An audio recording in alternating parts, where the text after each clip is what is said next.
taking a walk they never want to take.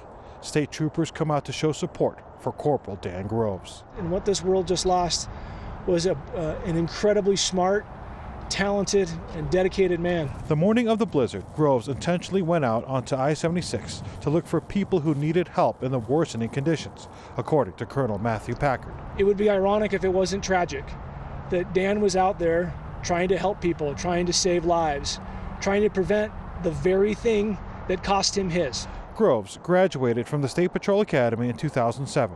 His first assignment was Frisco, where he learned to work in the snow. And the common thing that I hear about Dan Groves is he absolutely loved being a Colorado State Trooper.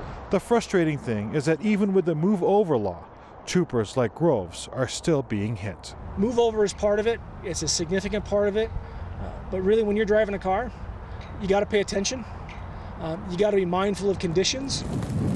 Conditions on a snowy day that leaves a trooper dead. He was one of our very best, and he will be sorely, sorely missed.